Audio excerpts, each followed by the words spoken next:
We've got the release of the new Android 13 and you want to know whether he's going to be worth it to summon or not. In this video, I'll give you everything you need to know. Some information before you go into the banner at all, the kit breakdown, so what he does, and then I'll tell you whether I think it's worth it for you to summon, and also if I'm going to be summoning, as I know a lot of you guys base whether you're summoning off of me. Let's get into this. So we've got the information you're going to need before you go into summoning. The first thing you should consider is your chrono crystals. It might not be worth it to just get one copy of the unit, as they'd still be bad. You gotta consider whether you have a lot of chrono crystals to go in and get your value out of the banner, but if you're a collector, this whole video is basically useless because you're gonna summon regardless. So in that case, you can just ignore what I'm saying, but if you don't have a lot of chrono crystals, maybe consider skipping, as there could be something else more valuable, and at that time, you'd have more chrono crystals. The second thing you guys should know is that you shouldn't summon straight away. The banner release and end date would be the 24th of September to the 29th of October. So you have quite a long time to get the unit if you want the unit. In that time, other things could release, and for other reasons, such as watching showcases to get a good opinion. Don't just watch big content creators, also go for small content creators to get a widespread opinion on the unit. All accounts and team builds are different, so every showcase will have a different setup for you guys to get a wider opinion. And on top of that, the meta will dictate the value of the unit in the end. Showcases might make them look good, they might make them look bad, but the meta might decide, which is the vast majority of players, this unit is actually valid or this unit sucks based on whether you see them or not in the next upcoming week. And that would be the best metric to decide whether the unit's good or not. So summoning straight away won't give you these benefits, but waiting where you don't lose nothing will. Thirdly, consider the near future. There could be other units surrounding this unit that could be much better. Consider we're going into a Sagas from the Movies campaign from the seams of it, maybe an Android campaign, also adding in that the Gammas are getting a platinum equipment, but they're also movies too alongside Android 13. In the GT campaign, we got 2 Legends Limited, so we could also get another Legends Limited, maybe even an Ultra after this release. So another reason just to wait, but if not any of that, you could just be saving towards the festival. And the final thing I want to add for this video is that my judgment isn't final. I'm giving this advice prior to the release of the unit, meaning the in-game stats of the unit are a factor that I'm not including in my deduction, and that could change everything when the unit releases. This means that it's possible that my judgment is wrong once the unit comes out, and I also can't see the longevity of the unit, so there could be the next release that completely counters this unit, making them useless. So take everything I'm saying with a grain of salt, as I'm recording this prior to the unit's release. Hopefully all of that was useful. Let's get into the kit breakdown. So here we are with the Legends Limited Android 13 ability. I'm going to split it up into before and after transformation because he's a revival unit. So just bear that in mind, and him being a revival unit is very valuable in itself. Let's scroll down now. Let's look at what he does and what he is. He is an element blue, Android, powerful opponent, and he's from Sagas from the Movies. That should go without saying. Looking at his Z ability, it's going to be for Sagas from the Movies, powerful opponent, or Android, and base strike attack 38% and base blast defense 38%. I would assume he's a melee type because of that. If they're also Sagas from the Movies, they'll get extra base strike defense too. The strike cards here, he doesn't have blast armor, at least pre-transform. We're going to see afterwards. On activation, damage plus 15%. Here we got the blast attack damage plus 15%. So he's going to be building up damage, and this lasts for 15 timer counts every single time. That's pretty good. Going into the blue card here, he's going to draw a green card, and this happens 2 times when he does a blue card, and he does special move 40%. Of course, the special move damage can be cancelled. Also, if enemy is Super Saiyan and Goku, I'm going to tell you guys from right now, this guy is the Super Saiyan Goku counterer. You know, he hates Super Saiyan Goku. So this would apply for Ultra Super Saiyan Goku, who's very relevant in Dragon Ball Legends right now. They're getting him out of here from the seams of it. Extra 90% to special move damage. Bear in mind, Goku doesn't cancel buffs. On hit, he's also going to reduce minus 80. And this here, it's a close range. So you're going to be moving forward based on the image here.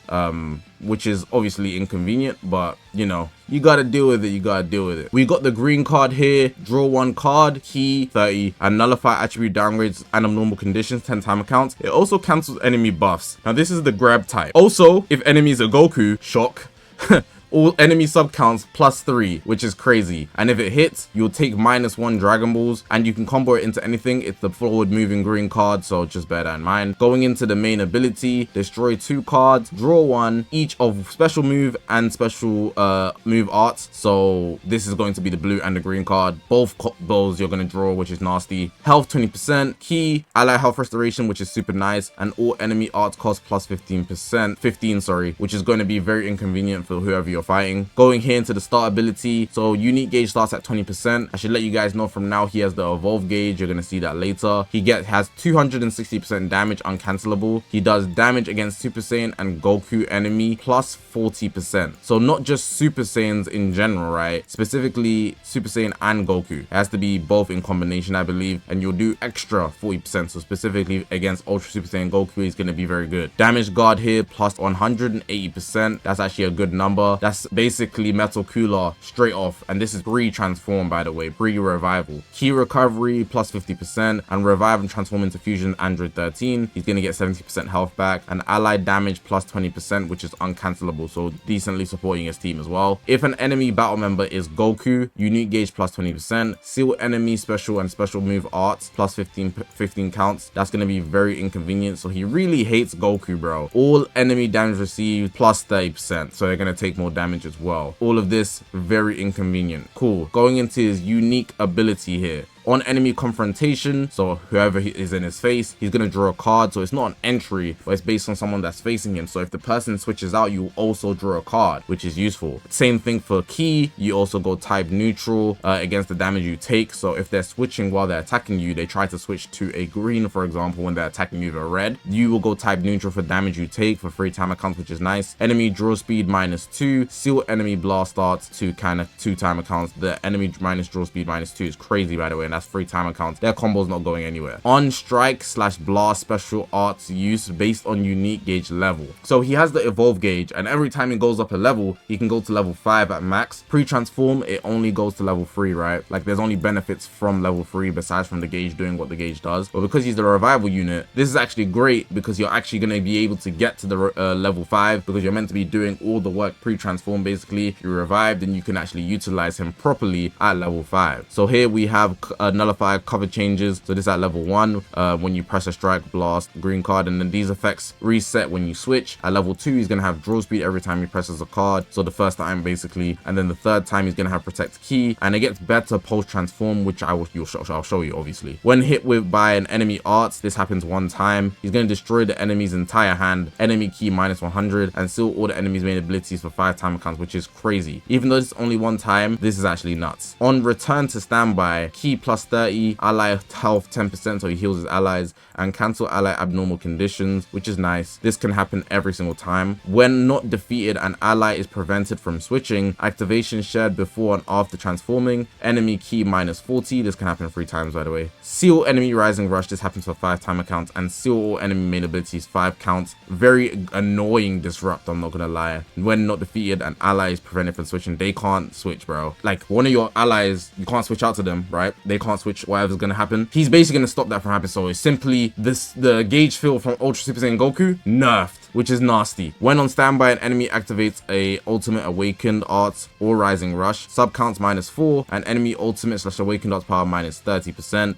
Again, just making sure the enemy's weaker. Very specifically, already annoying Goku, but this is even more for Goku. He has a blast cover change pre-transform, and you can only combo the blue into it. And here's his evolve gauge, so the evolve type. You guys know how it works. You fill the gauge, but in this case, instead of pressing a card, you have to switch out, then switch back in, basically, to get the level up increase. So when unique gauge becomes full, you're gonna get cover null, your sub counts on switch -2, so you can come back in, and ally sub counts -3. On return to standby with full unique gauge, draw up to 2 cards if hand has 3 or fewer. Key +20, ally health, healing, ally damage, supporting, and all enemy strike, blast, special move arts power -15%, so the enemy gets weaker. And then obviously, if he returns to standby with a full gauge, it's gonna say here he's gonna consume his gauge. So entirely on return to standby with full gauge, and it charges every time he presses a card. Levels up when unique gauge is consumed, which refers to this part here. So we're at the post transform. Everything's pretty much going to be the same, but he has 2 extra tags now because he's a fusion warrior, and he has absorption. His ability is going to be the same. The strike has blast armor. This little symbol shows that. Going into the blast here, on activation, damage +15%. Here, special move, he's going to nullify endurance now because it's his legendary finish, of course. Special move damage 40%. He's going to draw green cards,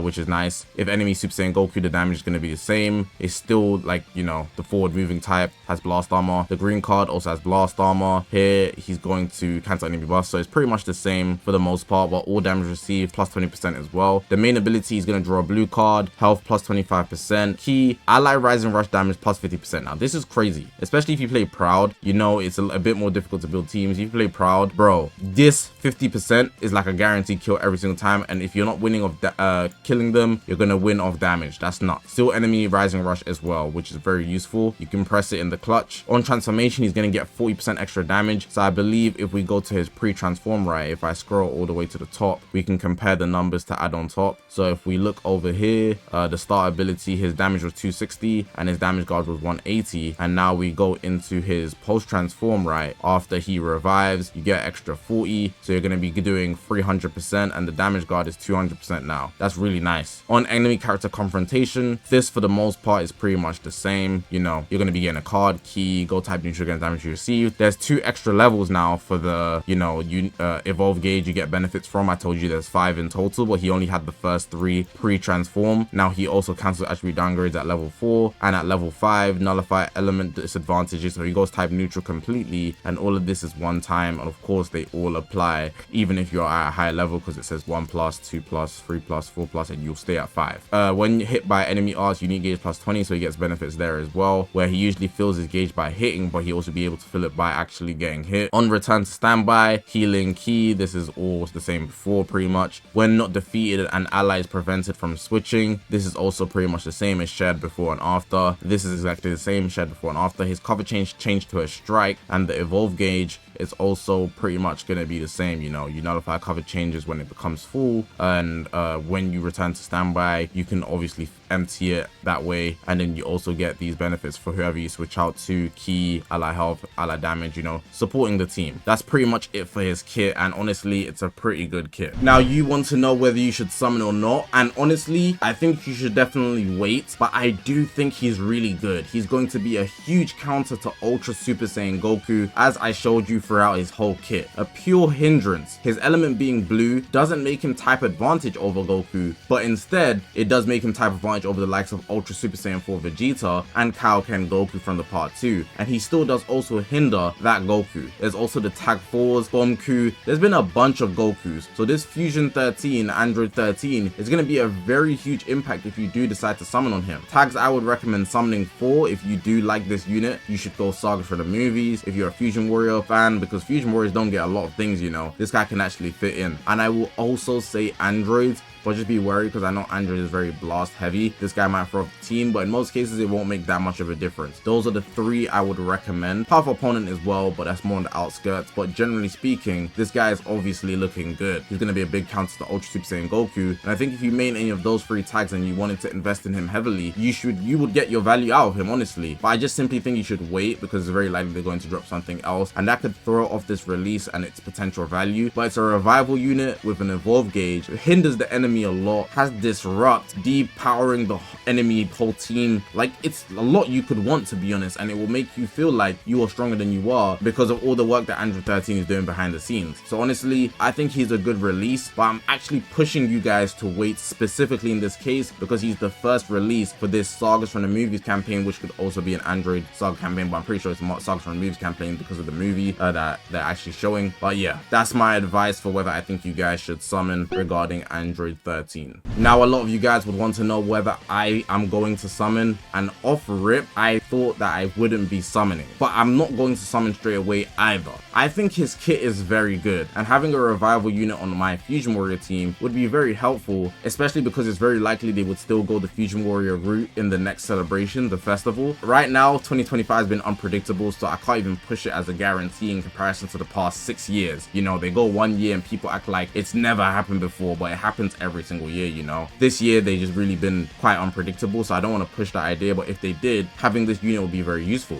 Also, Sagas from the Movies looks like it's going to get buffed, so if you're building up that team, which I don't really care for, but if you are, it would be good. For that reason, I don't really care, but I have a lot of Fusion Warriors, you know, that's just how my box is set up. So for that reason, I'm gonna weigh it out and see if it's good. We're still quite far away from the festival. We got 2 months, so if I was to summon on this, I'd actually be okay if I continue saving after the fact, but I don't have a lot of CC in the first place. I only have 5k. So So, you know, for now, I'm just gonna take a back seat and not touch the banner and just see how he proves himself in PvP. But yeah, man, that's going to be the end of the video. Let me know in the comment section whether you are going to be summoning or skipping Android 13. He does look good, his art card does look good, but I'm not sure about his legendary finish. There are things that people disliked. It could have been longer, it could have been smoother, but overall I do think his animations are good and he does look good. But hopefully you guys did enjoy this video. If you haven't already, make sure to press the subscribe button. We're on this grind to 200,000 subscribers. I appreciate you guys for watching, man. My name is ZAKASHI, guys, and I'll see you guys in the next one, man.